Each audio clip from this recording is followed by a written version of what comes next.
আজ তোমাদেরকে ভীষণ একটা সহজ রেসিপি দেখাবো, ডেজার্ট, একটা খুব ভালো ডেজার্ট, সেটা তোমরা বাড়িতে অবশ্যই তৈরি করে আবার ট্রাই করে দেখো।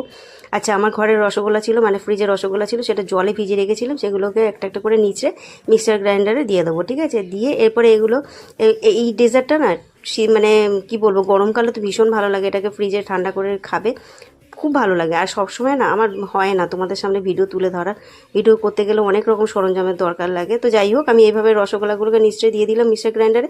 যত রকম ড্রাই ফ্রুট ছিল, কাজু, কিশমিশ, আখরোট, তারপরে হচ্ছে পেস্তা, সব কিছু দিয়ে, আর এরপরে 4 চামচ, ছোটো চামচে 4 চামচ চিনি দিয়েছি, আর ছোটো বাটির 1 বাটি কম একটু দুধ দিয়েছি, আর দিয়েছি 2টো আম ছিল, সেই 2টো আমও কুচিয়ে দিয়ে দিয়েছি স্লাইস করে। দিয়ে এবার এটাকে না আমি এবার একটু আর একটু মানে ফ্লেভারের জন্য ভ্যানিলা এসেন্স দিয়েছি। তোমাদের কাছে যদি ভ্যানিলা এসেন্স না থাকে, তোমরা এলাচ গুঁড়ো দিতে পারো, বা তোমরা রোজ ওয়াটারও দিতে পারো। আচ্ছা দেখো, খুব সুন্দর একটা স্মুথলি একটা পেস্ট হয়ে গেছে। এইভাবে দেখো, আজকে আগুনের সামনেই আমি যাইনি, ভীষণ সহজ রেসিপি, তোমরা অবশ্যই ট্রাই করে দেখো। জিনিস নষ্ট করো না, এভাবে তোমরা করে বাড়ির লোকেদেরকে খাইয়েও খুব খুশি হবে।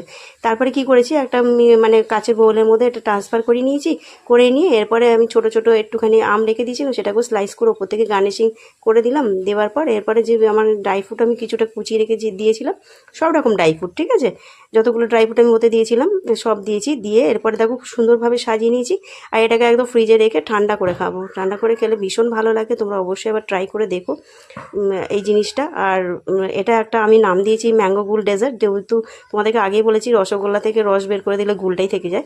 তো এরকম রেসিপি আমি আরও নতুনত্ব তোমাদের সামনে তুলে ধরবো। আশা করি তোমাদের এই ডেজার্টটা খুব ভালো লেগেছে। Almost done, tata.